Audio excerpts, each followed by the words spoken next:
Thank you, Tony, for that kind introduction.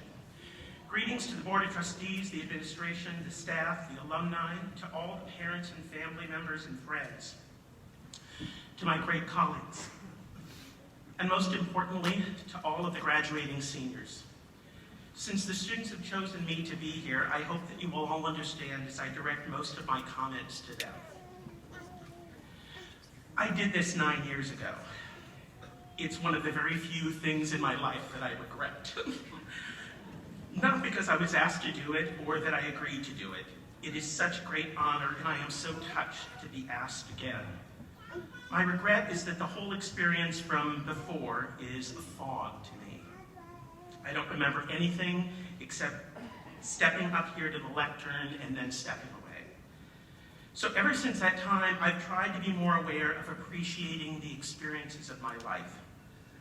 I didn't let myself embrace that moment, and I don't want the same thing to happen to you.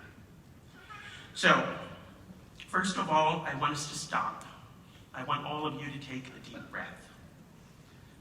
Clear your head. Now think about how uncomfortable this damn hat is.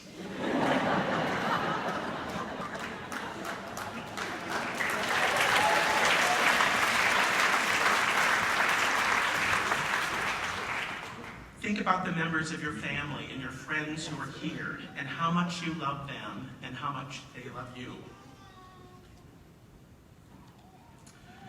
Look at the faculty and, oh boy.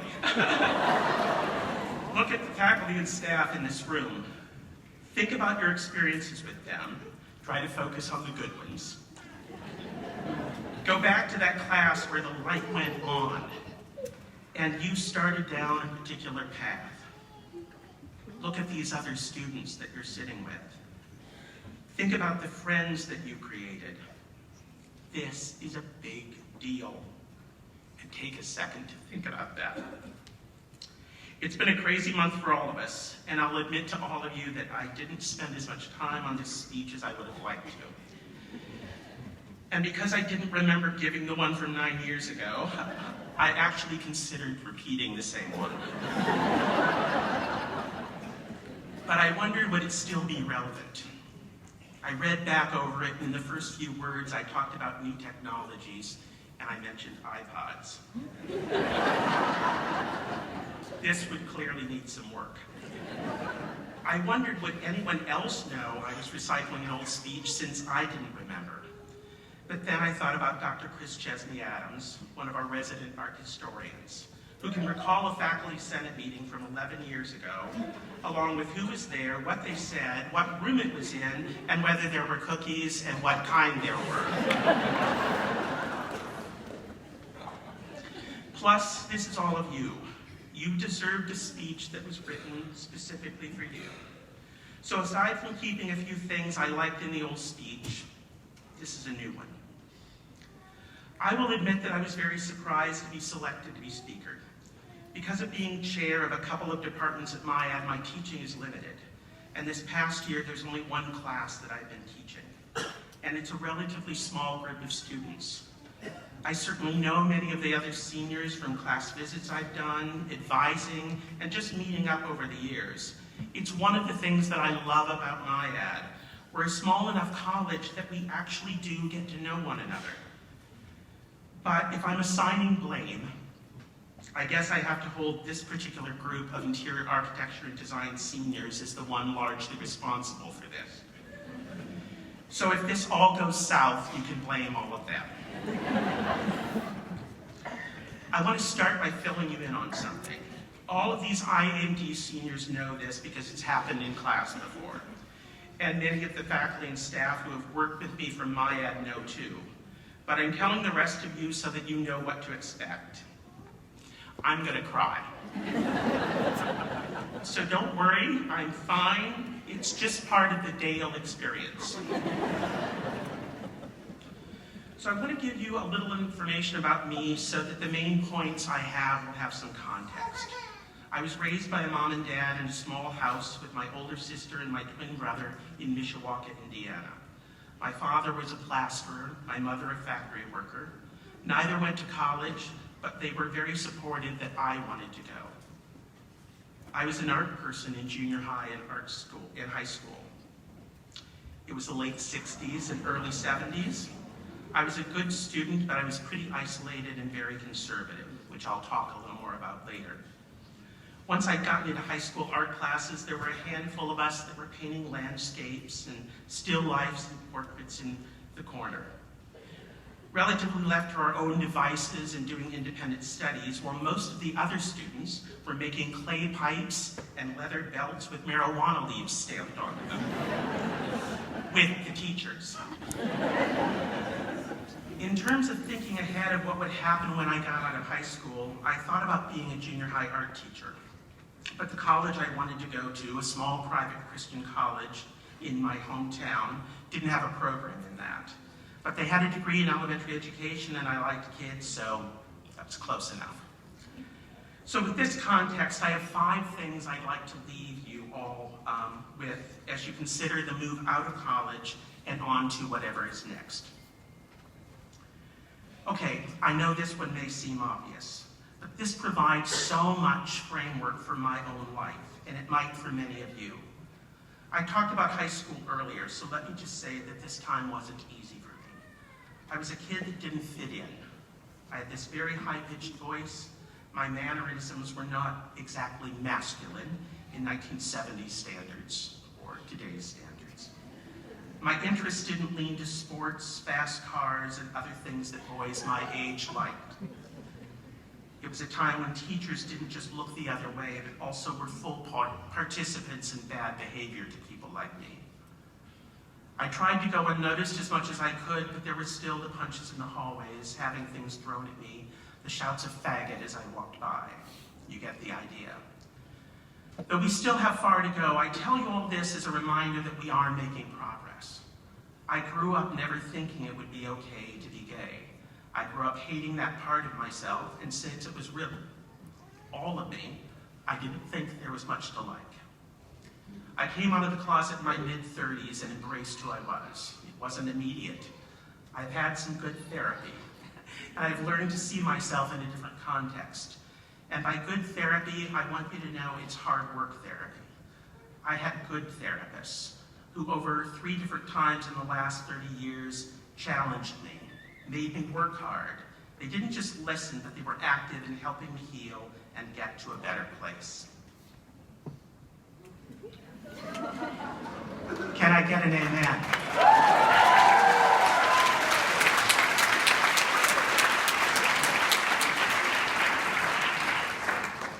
One of the important things I learned through learning about myself was that I needed to allow time for others to adjust their ideas, expectations to the new me. I didn't change overnight. I couldn't expect them to do that either. Remember that we were in a different time, even in 1993. My parents were in their 60s when I came out to them. They'd grown up in a different time that viewed things in a certain way. They didn't respond well. But after some time, they came around.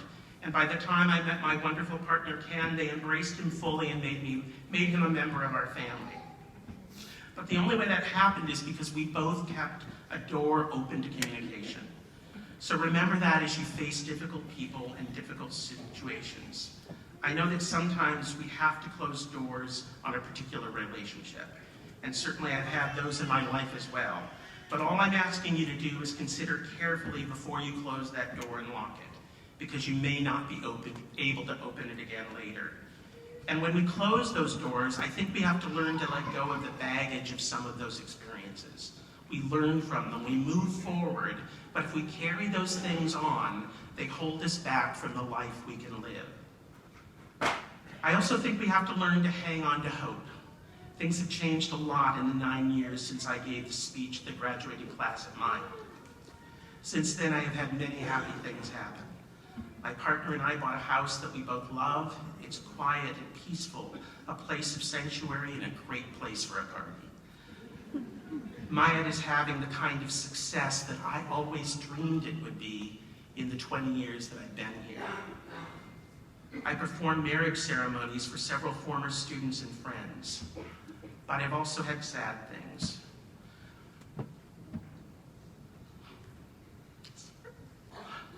Both of my parents have passed since the last time I spoke here.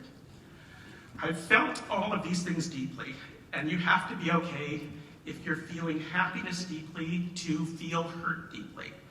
Acknowledging how deep pain is allows us to celebrate how wonderful the love is that brought that pain. I needed to see those two things as related because it made the pain possible to get through. College for me was a good experience. I was in a small college like MIAD that allowed me to come out of my shell a bit, even if it wasn't out of the closet.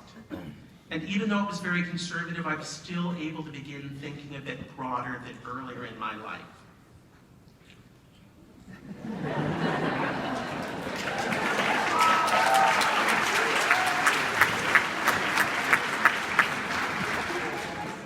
When I graduated from college, we were in a slumping economy. Teaching jobs had all but dried up. I had one job offer, to teach in a one-room schoolhouse in Llewellyn, Nebraska. 12 grades, 20 students, all at the same time. It was Little House on the Prairie, and I was going to be Miss Beadle. And yes, I would have lived in the apartment above the school. Clearly, this just wasn't a good idea. So I was worried, my parents were worried. I just spent all this money on a degree that I likely wasn't going to use. And truth be told, though I loved children, I wasn't a good teacher of children. Though my great gift of exceeding patience was certainly helpful, my equally high tolerance level for noise and my lack of desire to maintain classroom discipline wasn't seen as a great gift by the other teachers. It probably wasn't the best career choice for me. So I sold clothes for a while, I did some substitute teaching, I did what I needed to do, and I tried to find my way. I was able to convince an agency of the Mennonite Church that despite any actual education or experience, I would be the perfect graphic designer for them to add to their staff. I had some natural talent that I think my boss saw, I was persistent, and I was also willing to take the $8,000 salary they were offering. But I dove in. I learned in my new classroom. I took some design classes so that I had some formal training, and I found a new career and something I really loved. I found a passion. Over the next few years, I got some formal education, my skills and knowledge grew, and then eventually I found my way to grad school because teaching was calling me again. But this time, it's for teaching college students about design. At 36, I sold all the stuff that any young professional accumulates and headed off to grad school, another new classroom. It isn't the path for everyone. My family was concerned, my friends thought I was nuts. But it was the right choice for me because I ended up here doing what I love to do. And having taught for 20 years at MIAD, it's not that it was easy, but it was the path I chose, the road I followed for all those roads that were open to me. And I can be nothing but grateful because it's brought me to this point. And I couldn't be happier. I'm almost 62, and I wake up every day, most every day, and I look forward to coming to work because I get to work with all of you. I found this great quote from Oprah Winfrey several years ago, and I just thought it made so much sense in the context of what I've talked about. I'm a big believer in the universe putting us where we need to be. It's okay if you don't believe that. I used to call this God and be very focused on exactly what all it meant, but my particular journey has led me to see this more broadly. But it hasn't changed for me that I believe there are larger things at work. So all I want to say to all of you is that I want you to listen to those whispers. As you follow your particular path of bliss, remember that as trite as it may sound, this life really is about the journey and not the destination. It's about the discoveries. Be open to them. Live your life. Don't let it go by without actual consideration and intense involvement. I'm still unsure where I'll end up. But what I do know is that I'm immensely happy that this is where I am right now. And that this life is not in any way where I imagined I would be. I have been with my amazing partner for 15 years. I have a job that I love with people I love working with. And I get to work with amazing students like all of you, some of which become lifelong friends. Listen to the whispers. Don't sit back and think that life is going to magically happen. Listen to the whispers, follow the path, go find it. The final words I have for you are a lesson that those of you who have had me in class before will likely roll your eyes at, because it's always what I talk about, the 2 H's. A great composition comes from a clear hierarchy and beautiful harmony, and I believe the same is true for our lives. Those things that are most important to you should always be your focus, and like your passions, those things may change. But listen to the whispers, be aware of what you are choosing, be aware of the composition you are creating, and make sure that you're keeping things in balance. I started today talking about realizing the huge deal it is for all of you to be here. I want to close today by thanking all of you for choosing MIAD. We all know the learning doesn't stop here. It just takes on new forms. You'll miss lots of things about MIAD, and we will miss having you here. But you're really just going into a different classroom with different teachers. Graduation is tough for me. While all of you are taking off to start exciting new things, I tend to wallow for weeks at the close of the semester, feeling sad that our relationship is changing. I feel like Dorothy in The Wizard of Oz, remarking at Glinda's first exit upon meeting in Munchkinland. People come and go so quickly here. I can't believe that our time together at MIAD has come to a conclusion, but I want again to say thank you to each of you for making me a part of your life and for choosing me for this honor. It's been such a pleasure, a joy. I have loved being your teacher. You have made me a better person, and I will always be grateful.